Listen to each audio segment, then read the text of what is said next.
नमस्कार सभी को, मैं हूं एस्ट्रो अंजलि शर्मा। आज आपसे बात करेंगे हमारे संवत्सर के बारे में। आप लोगों में से बहुत लोगों को पता होगा कि चैत्र मास के नवरात्रे तो 2 तारीख से शुरू हो ही रहे हैं, लेकिन साथ में स्टार्ट हो रहे हैं हमारा नया संवत्सर। नया संवत्सर अर्थात हिंदू नववर्ष। तो हिंदू नववर्ष आ रहा है 2 अप्रैल को, जिसमें आपके नवरात्रे तो शुरू हो ही रहे हैं, साथ में ये हिंदू नववर्ष भी शुरू हो रहा है। तो सबसे पहले आप सभी को हिंदू नववर्ष की बहुत बहुत शुभकामनाएं। ये नववर्ष आप सभी के लिए बहुत सारी खुशियां लेके आए, ऐसी हम कामना करते हैं। हम सब के लिए, हम सबके जीवन में सुख हो, शांति हो, समृद्धि हो, ऐसी मेरी सभी के लिए कामना है।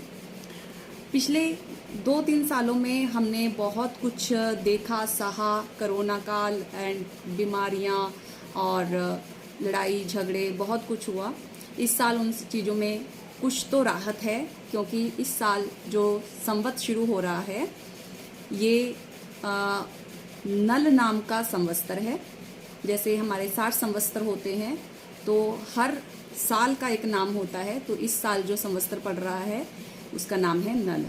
तो जो हमारा पिछला संवत्सर जैसे भी था वो राक्षस नाम से था, इस साल जो हमारा संवत्सर है वो नल नाम से है। तो नल नाम का संवत्सर, और ये संवत्सर है 2079 यानी कि 2079। इस संवत्सर की शुरुआत हो रही है अंग्रेजी मास के हिसाब से अप्रैल 2 को। तो ये हमारा चैत्र मास भी शुरू हो रहा है। प्रतिपदा तिथि को नए साल की, चैत्र मास की शुक्ल पक्ष की प्रतिपदा तिथि को हमारे नए साल की शुरुआत होती है। तो एक बार फिर से आप सभी को बहुत बहुत शुभकामनाएं नए साल की। तो नए संवत्सर में बात करते हैं कि राजा कौन है, मंत्री कौन है। जैसे कि पिछली बार हमने सुना था कि पिछले संवत्सर में राजा भी मंगल थे और मंत्री भी मंगल थे। तो मंगल का जो एक उग्र स्वभाव होता है, उसकी वजह से लड़ाई झगड़े, आग और ये बीमारियां एंड सो मैनी थिंग्स। तो अब हम उन चीज़ों से हो चुके हैं फेड अप। तो उन चीज़ों से तो हमें इस बार कुछ राहत मिलने वाली है ही। बहुत सी अच्छी बातें हैं, जो पहले हम अच्छी बातें ही शेयर करेंगे। ज़्यादा जितनी हम अच्छी बातें शेयर करेंगे उतना ही अच्छा रहेगा, क्योंकि बुरी बातों को जितना हम शेयर करेंगे उतनी वो और बढ़ती हैं। तो हम बुरी बातों की बात नहीं करेंगे। तो चलिए, इस बार है राजा शनि और मंत्री हैं देवगुरु बृहस्पति। तो जो शनि देव इस बार इस संवत्सर के राजा हैं, इससे होगा क्या, पहले हम बात करते हैं सरकार की।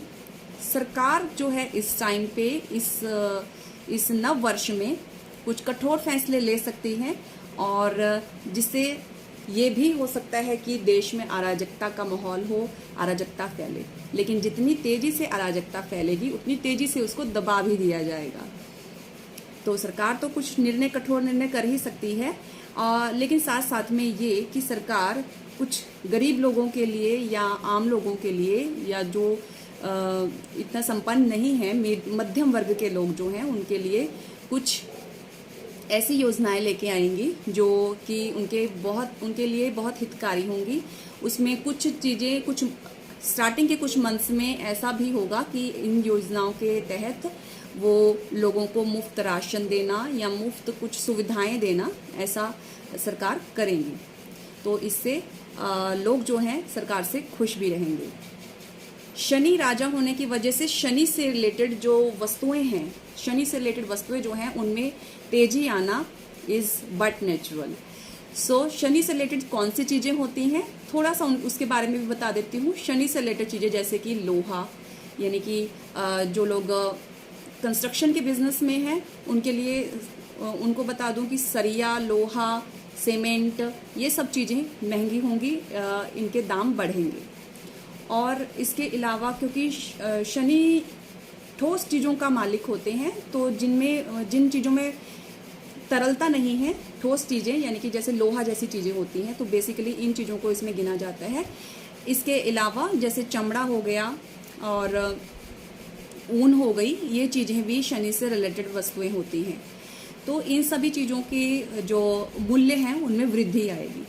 दूसरी बात करते हैं हमारे मंत्री जी। मंत्री जी हैं जो इस बार वो हैं देवगुरु बृहस्पति। तो देवगुरु बृहस्पति जो है मंत्री हैं, तो इससे सरकार में क्या डिफरेंस आने वाला है, सरकारी बातों का क्या डिफरेंस होगा वो देखते हैं।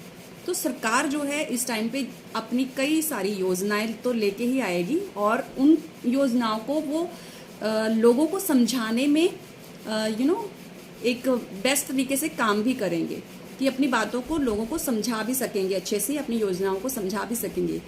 गुरु यानी कि जैसे हम एक शिक्षक होता है ना, वो ज्ञान देता है, तो इस तरह सरकार जैसे अपनी बातों को समझाने की कोशिश करेगी और वो सफल भी होगी। तो अपनी सभी योजनाओं को वो समझाएंगे लोगों को और उनको लागू करने में भी सरकार सफल होएगी। आप लोगों के लिए अच्छी बात है, उन लोगों के लिए जो शेयर मार्केट में निवेश करते हैं। शेयर मार्केट में निवेश करने वालों निवेशकों को इस बार माला माल होंगे वो, और उनके पास बहुत प्रॉफिट होने के चांसेस हैं। तो यहाँ पर अच्छी न्यूज़ है। बाकी कुछ चीज़ें डिपेंड करती हैं आपकी राशि वगैरह पर भी और आपकी जन्म कुंडली पर भी। तो 2079 संवत हमारा चल रहा है। अगर हम अंग्रेजी कैलेंडर के हिसाब से देखें तो 2022 चल रहा है। तो उस हिसाब से हम अंग्रेजी कैलेंडर के हिसाब से तो हमारा हिंदू जो साल है, जो संवत्सर है, उसमें हम तकरीबन 55 साल आगे हैं। तो ये बहुत ही एक अच्छी बात है, क्योंकि इस संवत की जो स्थापना थी वो राजा विक्रमादित्य ने करी थी और इसमें 60 संवत्सर बनाए गए थे और उनके पर्टिकुलर नेम्स होते हैं 60 संवत्सर के, और 60 के बाद फिर वही संवत्सर रिपीट होता है जो फर्स्ट में था। तो इस तरह से ये संवत्सर चलते हैं। तो कुल मिलाकर बात करें तो सब कुछ अच्छा जाने वाला है। कुछ कुछ चीज़ें ऊपर नीचे होती रहेंगी, देश में अराजकता भी फैलेगी, थोड़ा बहुत लड़ाई झगड़े भी होंगे, भूकंप भी आएगा, रोग भी हल्के फुल्के आएंगे, खासकर बच्चों से रिलेटेड बीमारियां आ सकती हैं। तो ऐसी चीज़ें तो होती रहेंगी, तो उन पे ज़्यादा ध्यान ना देते हुए, क्योंकि हमने अभी 2 सालों में बहुत सह लिया है, तो अच्छी बातों की तरफ चलते हैं। और इस तरह से सभी के लिए शुभकामनाएं, नववर्ष की, हिंदू नववर्ष की सभी को बहुत बहुत शुभकामनाएं। ओम नमः शिवाय।